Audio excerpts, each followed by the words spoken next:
Persian കടലിടുക്കിൽ മാസങ്ങളായി നിലനിന്നിരുന്ന താൽക്കാലിക വെടിനിർത്തലും സമാധാന അന്തരീക്ഷവും പൂർണ്ണമായും തകർന്നിരിക്കുകയാണ്. മേഖല ഇപ്പോൾ സമാനതകളില്ലാത്ത ഒരു തുറന്ന യുദ്ധത്തിലേക്ക് കൂപ്പുകുത്തിയിരിക്കുന്നു എന്ന ഞെട്ടിക്കുന്ന വാർത്തകളാണ് പുറത്തുവരുന്നത്. സൈനിക നീക്കങ്ങൾ അതിന്റെ പാരമ്യത്തിൽ എത്തി നിൽക്കെ ലോകം ഇത്രയും കാലം ഭയപ്പെട്ടിരുന്ന ആ മഹാസംഘർഷം യാഥാർത്ഥ്യമായി മാറിക്കഴിഞ്ഞു.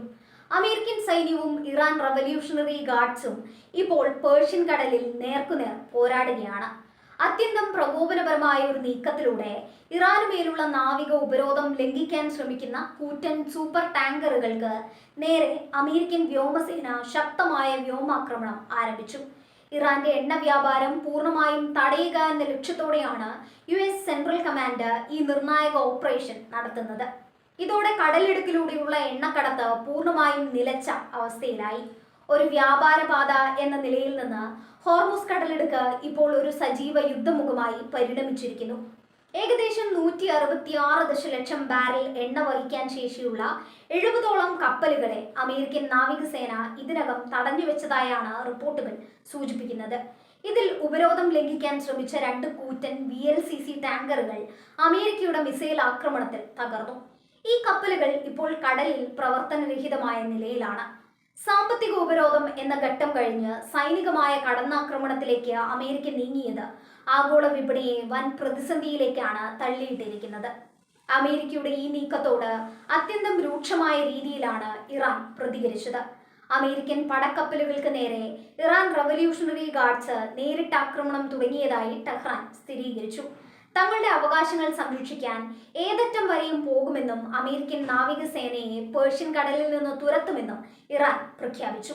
ഇരു വിഭാഗങ്ങളും തമ്മിലുള്ള കപ്പലുകൾ ഇപ്പോൾ മിസൈലുകളും ഡ്രോണുകളും ഉപയോഗിച്ച് പരസ്പരം ആക്രമിക്കുകയാണ്. അമേരിക്കയുടെ സൂപ്പർ ഹോർനെറ്റ് യുദ്ധവിമാനങ്ങൾ ആകാശത്ത് നിന്ന് മിസൈലുകൾ വർഷിക്കുമ്പോൾ മറുവശത്ത് ഇറാന്റെ അതിവേഗ ബോട്ടുകളും ഹൈപ്പർസോണിക് മിസൈലുകളും അമേരിക്കൻ ഡിസ്ട്രോയറുകളെ ലക്ഷ്യം വെക്കുന്നു. കടലിലെ ഈ പോരാട്ടം അന്താരാഷ്ട്ര കപ്പൽ ഗതാഗതത്തെ പൂർണ്ണമായും സ്തംഭിപ്പിച്ചിരിക്കുകയാണ്. ഹോർമുസ് കടലിടുക്കിലൂടെയുള്ള ഓരോ യാത്രയും ഇപ്പോൾ മരണമുഖത്തേക്കുള്ള യാത്രയായി മാറിയിരിക്കുന്നു. ഇതോടെ ലോകത്തിലെ പല വൻകിട ഷിപ്പിംഗ് കമ്പനികളും തങ്ങളുടെ കപ്പലുകൾ ഈ മേഖലയിൽ നിന്ന് പിൻവലിച്ചു കഴിഞ്ഞു. ഈ യുദ്ധം കേവലം 2 രാജ്യങ്ങൾ തമ്മിലുള്ള പോരാട്ടമല്ല, മറിച്ച് ലോകത്തിന്റെ ഊർജ്ജ സുരക്ഷയ്ക്ക് നേരെയുള്ള വെല്ലുവിളിയാണ്. ടാങ്കറുകൾക്ക് നേരെയുള്ള ആക്രമണം എണ്ണവിലയിൽ വൻ വർധനവിന് കാരണമാകും. ഇത് വികസിത രാജ്യങ്ങളെയും വികസ്വര രാജ്യങ്ങളെയും ഒരുപോലെ സാമ്പത്തിക തകർച്ചയിലേക്ക് നയിക്കും. സമാധാന ചർച്ചകൾക്ക് ഇനി സ്ഥാനമില്ലെന്നും സൈനിക കരുത്തിലൂടെ മാത്രമേ പ്രശ്നം പരിഹരിക്കാൻ സാധിക്കൂ എന്നുമാണ് വാഷിംഗ്ടണിന്റെ നിലവിലെ നിലപാട്. ഇറാന്റെ ഭാഗത്തു നിന്നുള്ള പ്രത്യാക്രമണങ്ങൾ അമേരിക്കൻ സൈന്യത്തെ ഞെട്ടിച്ചിരിക്കുകയാണ്. അത്യാധുനികമായ അമേരിക്കൻ പ്രതിരോധ സംവിധാനങ്ങളെ വെട്ടിച്ച് ഇറാന്റെ ഡ്രോണുകൾ പലപ്പോഴും US കപ്പലുകൾക്കരികിലെത്തുന്നു. അമേരിക്കൻ നാവികസേനയുടെ അഭിമാനമായ ഡിസ്ട്രോയറുകൾക്ക് നേരെ നടന്ന ആക്രമണങ്ങളിൽ പലതിലും നാശനഷ്ടങ്ങൾ സംഭവിച്ചതായി സ്ഥിരീകരിക്കാത്ത റിപ്പോർട്ടുകളുണ്ട്. മേഖലയിലെ അമേരിക്കൻ താവളങ്ങളും ഇപ്പോൾ അതീവ ജാഗ്രതയിലാണ്. ഈ സംഘർഷം 3ാം ലോക മഹായുദ്ധത്തിന് കാരണമായേക്കുമോ എന്ന ഭീതിയിലാണ് ലോകരാജ്യങ്ങൾ.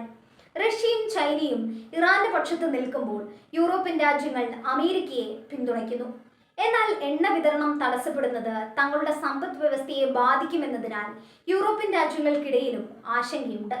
യുദ്ധം എത്ര നാൾ നീണ്ടു നിൽക്കും എന്നതിനെ ആശ്രയിച്ചിരിക്കും ആഗോള വിപണിയുടെ ഭാവി. ഹോർമുസ് കടലിടുക്ക് ഒരു മരണക്കിണിയായി മാറിയിരിക്കുന്നു എന്ന് പ്രതിരോധ വിദഗ്ധർ മുന്നറിയിപ്പ് നൽകുന്നു. വെള്ളത്തിനടിയിലെ മൈനുകളും തീരദേശത്തെ മിസൈൽ ബാറ്ററികളും ഉപയോഗിച്ച് കപ്പലുകളെ തകർക്കാൻ ഇറാന് കഴിയും.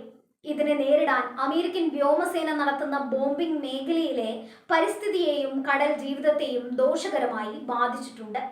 കപ്പലുകളിൽ നിന്നുള്ള എണ്ണച്ചോർച്ച കടലിൽ വലിയൊരു പ്രത്യാഘാതം ഉണ്ടാക്കിയേക്കാം. ഡൊണാൾഡ് ട്രംപിന്റെ നേതൃത്വത്തിലുള്ള ഭരണകൂടം ഇറാന്റെ മേൽ പരമാവധി സമ്മർദ്ദം ചെലുത്തുകയാണ്. ഇറാനെ പൂർണ്ണമായും നിശബ്ദനാക്കാതെ ഈ ആക്രമണം അവസാനിപ്പിക്കില്ലെന്നാണ് പെന്റഗൺ വക്താക്കൾ നൽകുന്ന സൂചന. എന്നാൽ ഇറാൻ ഒരു നിസ്സാര ശത്രുവല്ലെന്ന് അമേരിക്ക തിരിച്ചറിഞ്ഞുകൊണ്ടിരിക്കുകയാണ്.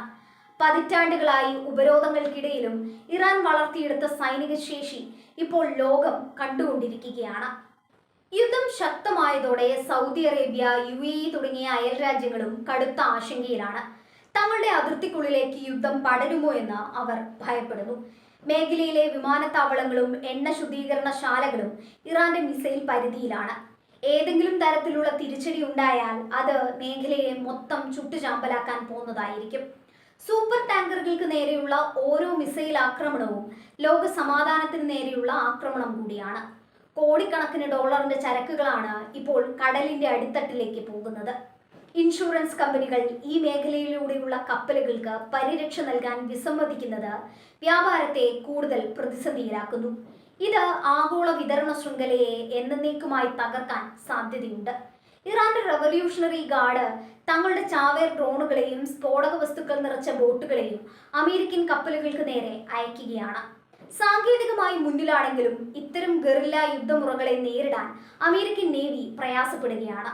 ഒരു വൻകിട പടക്കപ്പലിനെ തകർക്കാൻ ചെറിയൊരു ബോട്ട് മതിയാകും എന്നതാണ് നിലവിലെ സാഹചര്യം. ഇത് സമുദ്രയുദ്ധ ചരിത്രത്തിലെ പുതിയൊരു വെല്ലുവിളിയാണ്. ഈ സാഹചര്യം തുടർന്നാൽ ലോകത്തിന് ലഭിക്കേണ്ട എണ്ണ വിതരണം പൂർണ്ണമായും നിലയ്ക്കും. പല രാജ്യങ്ങളും ഊർജ പ്രതിസന്ധി നേരിടാൻ തുടങ്ങിയിട്ടുണ്ട്. യുദ്ധം അവസാനിപ്പിക്കാൻ ഐക്യരാഷ്ട്രസഭ ഉൾപ്പെടെയുള്ള അന്താരാഷ്ട്ര സംഘടനകൾ നടത്തുന്ന ശ്രമങ്ങൾ ഇതുവരെ വിജയിച്ചിട്ടില്ല. ഇരുപക്ഷവും വിട്ടുവീഴ്ചയ്ക്ക് തയ്യാറാകാത്തതാണ് സമാധാനം അകലാൻ കാരണം. ഹോർമൂസ് കടലിടുക്ക് ഇപ്പോൾ ഒരു ശ്മശാനത്തിന് തുല്യമായി മാറിയിരിക്കുകയാണ്. തകർക്കപ്പെട്ട ടാങ്കറുകളുടെ അവശിഷ്ടങ്ങളും പുകയും ആകാശത്തെ മൂടിയിരിക്കുന്നു. അമേരിക്കൻ സൂപ്പർ ഹോർനെറ്റുകളുടെ ഗർജനവും മിസൈലുകളുടെ സ്ഫോടന ശബ്ദവും മേഖലയെ വിറപ്പിക്കുന്നു. ഈ യുദ്ധം അവസാനിക്കുമ്പോൾ പശ്ചിമേഷ്യയുടെ ഭൂപടം തന്നെ മാറിയിട്ടുണ്ടാകാം. ലോകം കണ്ട ഏറ്റവും വലിയ സൈനിക സാമ്പത്തിക ഏറ്റുമുട്ടലായി ഈ സംഘർഷം ചരിത്രത്തിൽ രേഖപ്പെടുത്തപ്പെടും എന്നതിൽ സംശയമില്ല. രാത്രിയുടെ നിശബ്ദതയെ കീറിമുറിച്ചുകൊണ്ട് അവിടെ ഇപ്പോഴും സ്ഫോടനങ്ങൾ തുടരുകയാണ്.